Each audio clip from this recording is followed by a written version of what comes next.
The ferry ride across to Vancouver Island had been peaceful. My wife, Linda, and I had been looking forward to this weekend at our Tofino cottage for months. The October air was crisp, carrying that familiar salt and cedar scent that always reminded me why we'd bought this place 30 years ago. When we pulled into the gravel driveway, I noticed the rental car immediately. A silver BMW X5, parked right in front of the cottage. British Columbia plates. I didn't recognize it. Linda looked at me. "Were you expecting someone?" I shook my head. Our son Bradley lived in Toronto with his wife Michelle. They had a key, of course, but Bradley always called before using the cottage. Always. It was our agreement. I turned off the engine and sat there for a moment, staring at that BMW. Something felt wrong. The curtains in the living room were drawn, which was unusual. We never closed those curtains. The whole point of that room was the ocean view. "Maybe Bradley surprised us," Linda said, but her voice didn't sound convinced. I stepped out of the truck. The wind coming off the Pacific was stronger than I expected. I walked toward the cottage, my boots crunching on the gravel. Linda stayed in the truck. I didn't knock. It was my cottage. The front door was unlocked. I pushed it open and stepped inside. The first thing I noticed was the wine glasses on the coffee table, 2 of them. A bottle of Okanagan Red, half empty. Then I heard the laughter. Coming from upstairs, from the master bedroom. A woman's laugh. I recognized it. Michelle. Then a man's voice. Deep, unfamiliar. Definitely not my son's. I stood there in the entrance, my hand still on the door handle. 43 years in the Canadian Armed Forces, 20 of those in intelligence. I'd learned to control my reactions, to assess before acting, to never let emotion cloud judgment. But this was different. I heard footsteps upstairs, movement. Then Michelle's voice, clearer now. "Did you hear something?" I didn't move, didn't breathe. More footsteps. Then they appeared at the top of the stairs. Michelle, wearing one of my son's old McGill sweatshirts, and nothing else. Behind her, a man, tall, dark hair, maybe 40 years old. He was buttoning his shirt. Michelle saw me first. The color drained from her face so fast I thought she might faint. Her hand gripped the railing. The man behind her froze. "Dad," she said. That's what she'd called me since the wedding 8 years ago. "Dad, I can explain." I said nothing. The man looked at Michelle, then at me. He had the sense to look afraid. "I should go?" he said. "Yes," I replied. "You should." He practically ran down the stairs, squeezing past me without making eye contact. I heard the BMW start, heard the gravel spray as he reversed out of the driveway too fast. Then silence. Michelle came down the stairs slowly. She'd put on jeans now, but she was still wearing my son's sweatshirt. The irony wasn't lost on me. "Please," she said, "please, you have to understand." I walked past her into the living room. I looked at the wine glasses, the bottle, the throw blanket bunched up on the couch. I looked at the fireplace, where logs had been burning but were now just embers. They'd been here a while. "How long?" I asked. "What? How long have you been using my cottage for this?" She didn't answer. "How long, Michelle?" 6 months, she whispered. "Maybe 7. I felt something cold settle in my chest. Not anger, not yet. Something else. Calculation. "Bradley doesn't know you're here."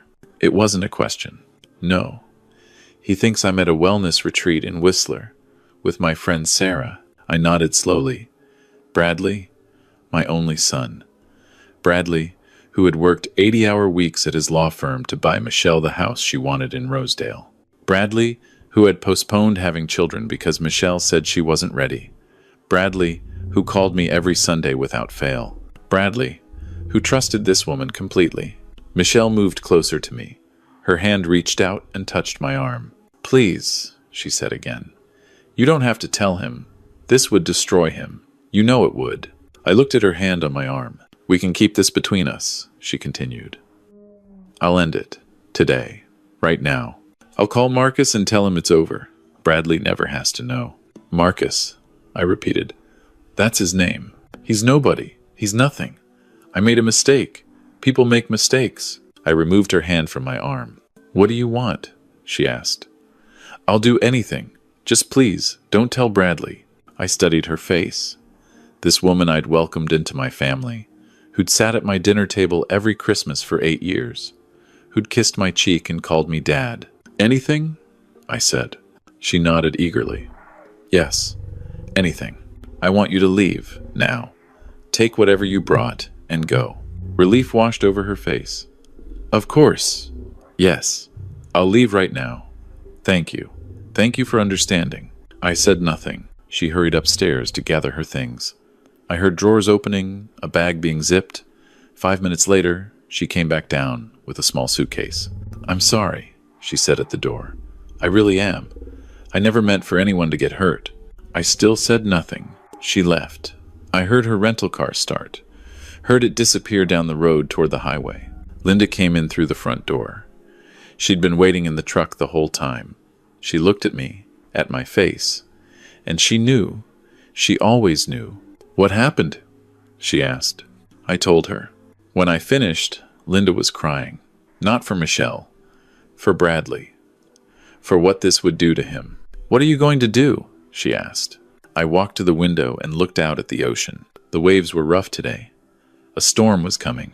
I'm going to make one phone call, I said. But not to Bradley. Not yet. I pulled out my phone and called my old friend Gerald Huntington. Jerry had been a JAG officer back when we served together. Now he ran one of the most respected family law firms in Vancouver. Robert, Jerry said when he answered. It's been too long. How's retirement treating you? I need your help, Jerry. It's about my son. I told him everything. When I finished, there was a long pause on the other end of the line. This is going to be ugly, Jerry said. But if we do this right, we can protect Bradley. What do you need from me? Information, I said. And a plan. That phone call was the beginning. Over the next 3 weeks, I became someone I hadn't been in 20 years. An intelligence officer. A hunter. I didn't tell Bradley anything. Not yet. I knew that the moment I told him, he would confront Michelle. He was like me that way. Direct, emotional. He would demand answers, and she would have time to prepare, to hide things, to protect herself. I couldn't let that happen. Jerry connected me with a forensic accountant named David Chen. David had worked fraud cases for the RCMP before going private. He was expensive, but he was the best. What exactly are you looking for? David asked when we met at his office in downtown Vancouver. I don't know yet, I admitted, but my instincts tell me there's more to find. The affair isn't the whole story. David nodded. They usually aren't. Give me what you have, and I'll see what I can dig up. I gave him what little I knew. Michelle's maiden name, her previous addresses, her employment history. Bradley handled all their finances, or so he thought. But Michelle had insisted on keeping one credit card in her own name. For emergencies, she'd told Bradley. He'd thought nothing of it. That credit card became our starting point. Within a week, David had a preliminary report. Your daughter-in-law has been busy, he said, spreading documents across his desk. Over the past 18 months, she's opened 3 separate bank accounts in her maiden name. Total deposits just over $400,000. I stared at the numbers. Where did the money come from? That's where it gets interesting. David pointed to a series of transactions. These deposits correspond exactly to withdrawals from your son's business account. She's been siphoning money out of his law practice. I felt that coldness in my chest again, spreading. How is that possible? Bradley would notice $400,000 missing. Not if she's smart about it. And she is. David pulled out another document. She's been doing it in small amounts. $5,000 here, $8,000 there. All coded as operating expenses. Office supplies, client entertainment, professional development. Your son probably never even looks at these line items. I thought about Bradley, my brilliant son, top of his class at Osgood Hall, partner at his firm by 35. But when it came to Michelle, he had a blind spot the size of Lake Ontario. There's more, David continued. I found a safety deposit box at a TD Bank branch in Yorkville, opened 14 months ago, registered to Michelle using her maiden name and her mother's old address. What's in it? I don't know yet. I'd need your son's cooperation to access it legally. Or what? Or we wait and watch. See what else she does. Build a complete picture. I chose to wait. Over the next 2 weeks, I flew to Toronto twice. Both times, I told Bradley I was visiting old military friends. He believed me. Why wouldn't he? I'd never lied to my son in his life. But I was lying now. For him, I hired a private investigator named Carmen Rodriguez. Carmen had worked organized crime cases for Toronto police before starting her own agency. She was discreet, thorough, and had no patience for people who cheated on their spouses. I've seen a lot of these cases, Carmen told me. Usually, it's just the affair. The financial stuff you're describing, that's different. That's not a woman who made a mistake. That's a woman with a plan. What kind of plan? Exit plan. She's building her own nest egg, probably waiting for the right moment to file for divorce. In Ontario, she'd be entitled to half of everything accumulated during the marriage anyway. But this way, she gets to hide assets first. Takes more than her share. I thought about the Rosedale house, Bradley's pension, the cottage in Tofino that had been in my family for 3 generations. Can we stop her? If we have enough evidence, yes. Ontario courts don't look kindly on hidden assets and financial deception. Your son could claim she's been unjustly enriching herself at his expense. Might even be able to make a case for fraud. What do you need from me? Carmen smiled. It wasn't a pleasant smile. Access, she said, and patience. 3 days later, Carmen called me with news. Marcus Belanger, she said. That's the boyfriend. He's a real estate developer based in Montreal, divorced twice. Has a reputation for dating married women. How did they meet? A conference in Montreal last year. Michelle was there representing Bradley's firm at some legal seminar. Marcus was a speaker. How long have they been together? My sources say at least 18 months. Long before she started using your cottage. 18 months. The same time frame as the hidden bank accounts. Not a coincidence. There's something else, Carmen continued. I looked into Michelle's background more closely. Did you know she was married before Bradley? I felt like I'd been punched. No, Bradley never mentioned that. That's because Bradley doesn't know. Michelle married a man named Thomas Greer in 2010. They divorced in 2012. Thomas filed for divorce, claiming irreconcilable differences, but I talked to one of his relatives. Off the record, the real reason was financial. Michelle had run up over $100,000 in debt in Thomas's name. Credit cards, lines of credit, even a second mortgage on their house that Thomas knew nothing about. I sat down heavily. She's done this before. Yes, and she's better at it now. More careful. She learned from her mistakes with Thomas. I thought about my son, about the life he thought he had. I need to tell Bradley. Not yet, Carmen said. We're close, but we don't have everything. Give me 1 more week. Let me find out what's in that safety deposit box. 1 week stretched into 2. Carmen discovered that Michelle visited the safety deposit box every Thursday morning when Bradley was in court. Always Thursday. Always around 10 o'clock. She would spend about 20 minutes inside the bank, then leave. I have a contact at TD, Carmen told me. Someone who owes me a favor. He can't tell me exactly what's in the box, but he confirmed it's a large size, the biggest they offer. Whatever she's hiding, it's substantial. Meanwhile, David, the forensic accountant, had uncovered even more. The $400,000 Michelle had siphoned from Bradley's business was just the beginning. She'd also been slowly transferring money from their joint investment accounts into a portfolio registered in her maiden name. Another $200,000. And she'd taken out a home equity line of credit on the Rosedale house without Bradley's knowledge, using a forged signature on the documents. Forgery, I said to David. That's criminal. It is. But proving it will be difficult unless Bradley files a complaint. And even then, it's his signature against hers. She'll claim he authorized it. What about the hidden accounts? The secret portfolio? All technically legal, as long as she discloses them during divorce proceedings. Which, of course, she wouldn't. I was beginning to understand Michelle's plan. She was going to divorce Bradley, claim her half of everything, and walk away with the assets she'd already hidden. Bradley would never know he'd been robbed twice, unless I stopped her. The breakthrough came on a Wednesday evening. Carmen called me, excitement barely contained in her voice. I know what's in the safety deposit box. How? Michelle made a mistake.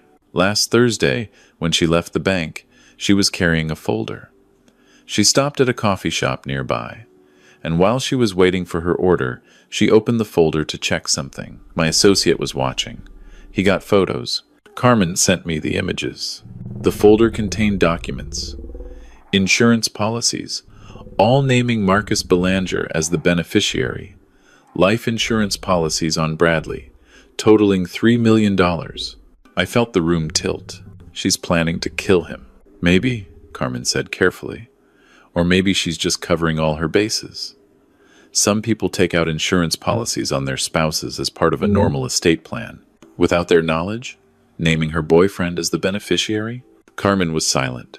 We need to act, I said. Now. Agreed. But carefully. If we tip our hand too soon, she could destroy evidence, make up a story.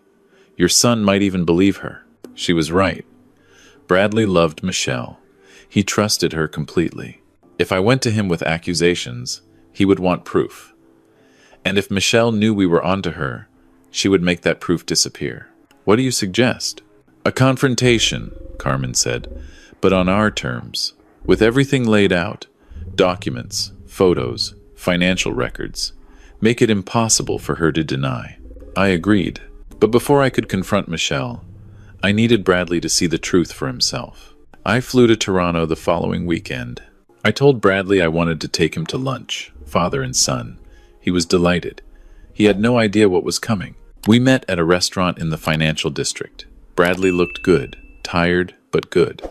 He talked about his cases, about the new partner track he was on, about how Michelle was planning a trip to Europe for their 10th anniversary. I listened. I nodded. I waited. After the main course, I pulled out a folder. I need to show you something, I said, and I need you to promise me you'll look at everything before you say anything. Bradley frowned. Dad, what's going on? Promise me. He nodded slowly. I opened the folder and placed the first document on the table, a photograph of Michelle and Marcus at the Tofino Cottage. They were on the deck, embracing. The date stamp was visible in the corner. Bradley's face went pale. What is this? Keep looking. I showed him the next document. Bank statements showing the hidden accounts. Then the forensic analysis of his business records. The forged home equity line of credit. The secret investment portfolio. Bradley's hands were shaking. This can't be right, he whispered. There must be some mistake. There's no mistake, son. Finally, I showed him the life insurance policies. $3 million. Marcus Belanger's name as beneficiary. Bradley stared at that document for a long time. She was going to. I don't know, I said honestly. Maybe, or maybe it was just another way to steal from you. Either way, you needed to know. Bradley put his head in his hands. When he looked up, there were tears in his eyes. How long have you known? I told him. All of it. The cottage, the phone call to Jerry, the forensic accountant, the private investigator. Everything I'd done over the past month. Why didn't you tell me sooner? Because you would have confronted her. And she would have had time to destroy evidence, to make you doubt what you were seeing. I couldn't let that happen. Bradley was silent for a long moment. What do we do now? I had been waiting for that question. We go home, I said. And we give Michelle one chance to explain herself. 3 hours later, we walked into the Rosedale house. Michelle was in the kitchen, preparing dinner. She smiled when she saw Bradley. You're home early. I thought you were having dinner with your... Then she saw me behind him. Her smile vanished. What's going on? I placed the folder on the kitchen counter. We need to talk, I said. Michelle looked at the folder, looked at Bradley, back at me. I could see her mind working, calculating, trying to figure out how much we knew. Whatever that is, she said. I can explain. Can you? I opened the folder and spread the documents across the counter, one by one. Photos first, then the bank statements, the forged line of credit, the life insurance policies. Michelle watched each document appear with growing horror. Where did you get these? She demanded. This is private. You had no right? No right? Bradley's voice cracked. No, right? You've been stealing from me for over a year. You've been having an affair. You took out $3 million in life insurance policies on me and named your boyfriend as the beneficiary. And you talk about rights? Michelle turned to Bradley. Her voice changed, softer, pleading. Baby, listen to me. This isn't what it looks like. Yes, I made some mistakes. The affair, it was wrong. I know that. But the financial stuff, that's all a misunderstanding. I was trying to protect us, to build a safety net in case anything happened to your firm. By forging my signature? By hiding money in accounts I didn't know existed? I was going to tell you. I swear. I just needed time to figure out the best way. Bradley shook his head. And Marcus, you were going to tell me about him too? Michelle's face hardened. Marcus has nothing to do with our marriage. He's named as the beneficiary on $3 million of life insurance policies. On my life. How does that have nothing to do with our marriage? Michelle's composure finally cracked. You don't understand, she snapped. None of you understand. Do you know what it's like being married to someone who works 90 hours a week? Who cares more about his cases than his wife? I've been alone in this marriage for years.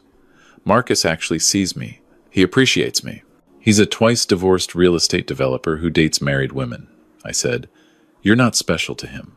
You're a pattern. Michelle turned on me with fury in her eyes. This is your fault. You've always hated me. Always thought Bradley could do better. Well, congratulations. You've destroyed our marriage. I hope you're happy. I met her gaze evenly. I didn't destroy anything, Michelle. I just revealed what was already there. I want you to leave, Bradley said quietly. Tonight, I'll have my colleague draw up separation papers tomorrow. Michelle laughed bitterly. Fine, but don't think you're getting away with this. I know my rights. Under Ontario law, I'm entitled to half of everything. Half the house, half your pension, half your investments. Good luck paying for your father's little investigation when I'm done with you.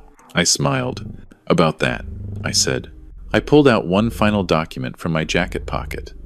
A sworn statement from Thomas Greer, Michelle's first husband, detailing the financial fraud she'd committed during their marriage, explaining why he hadn't pressed charges at the time. He'd been embarrassed, ashamed.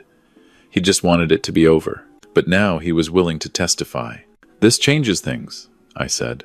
Ontario courts take a dim view of spouses who commit financial fraud, especially repeat offenders.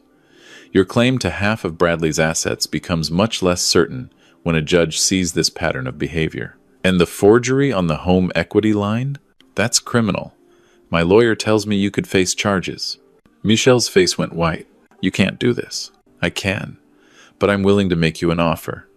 Leave, tonight. Take only what you brought into this marriage. Sign the separation papers without contesting them, and we won't pursue criminal charges. That's not fair. No, I agreed. It's not, but it's more than you deserve. Michelle looked at Bradley, looking for something. Sympathy, maybe, or guilt. Some weakness she could exploit. She found nothing. My son's face was stone. You have until midnight, Bradley said. Leave your keys on the counter. Michelle gathered what she could. 2 suitcases worth. She called a taxi while we watched in silence. At the door, she turned back. You'll regret this, she said to Bradley. Both of you. I could have made you happy. No, Bradley replied. You couldn't. She left. The taxi pulled away, and the house was quiet. Bradley sat down heavily at the kitchen table. I sat beside him. I'm sorry, I said. I'm sorry you had to find out this way. How long? He asked. How long have you suspected something was wrong? I thought about it. Years, I admitted. Little things. The way she always steered conversations away from money. The way she never quite looked me in the eye. But I told myself I was being paranoid. That she was just different from us. You should have told me. Would you have believed me? Before today? Bradley was quiet for a long moment. No, he finally said. I wouldn't have. We sat in silence. Father and son. The documents still spread across the counter. Evidence of a betrayal 8 years in the making. What happens now? Bradley asked. Now? You rebuild. It'll take time. But you're young. You're successful. You have your whole life ahead of you.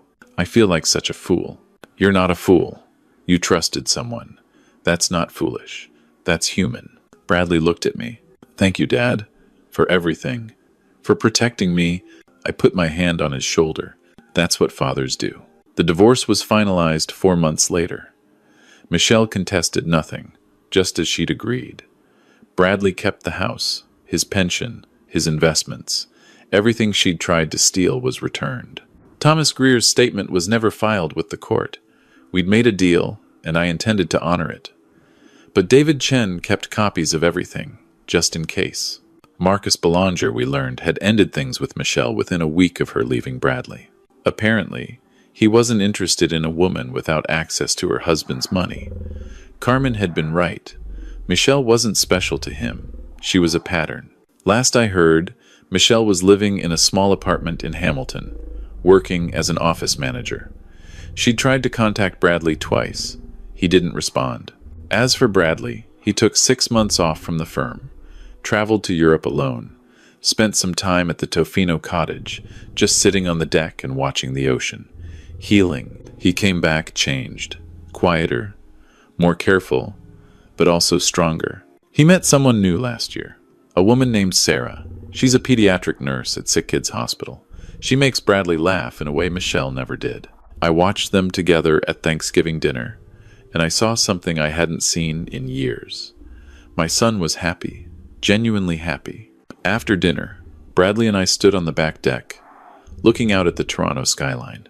"Thank you," he said again, "for that phone call." "Which one?" "The first one. To Jerry. That's where it all started." I nodded. "I've been thinking about it," Bradley continued. "What would have happened if you hadn't called anyone? If you'd just told me what you saw at the cottage? You would have confronted her. I would have. And she would have cried, apologized, promised it would never happen again, and I would have believed her." "Would you?" "Yes. Because I wanted to believe her. I wanted my marriage to be real." He paused. "That's why you couldn't tell me. Not until you had proof I couldn't ignore." "Yes. How did you know? How did you know that proof would be there?" I thought about it. About 43 years in the military. About learning to read people. About trusting instincts that had been honed over decades. "I didn't know," I admitted. "I suspected. I hoped. But I didn't know. What if there had been nothing? What if it really had just been the affair? Then the affair would have been enough." But Michelle was too careful, too calculated. That kind of carefulness usually means there's something to hide. Bradley nodded slowly. "I'm going to ask Sarah to marry me," he said. "Next month, at the cottage." I felt my heart swell. "That's wonderful, son. Will you be there? You and Mom?" "We wouldn't miss it." Bradley smiled. That genuine smile I remembered from when he was young. Before Michelle. Before the betrayal. "I love you, Dad."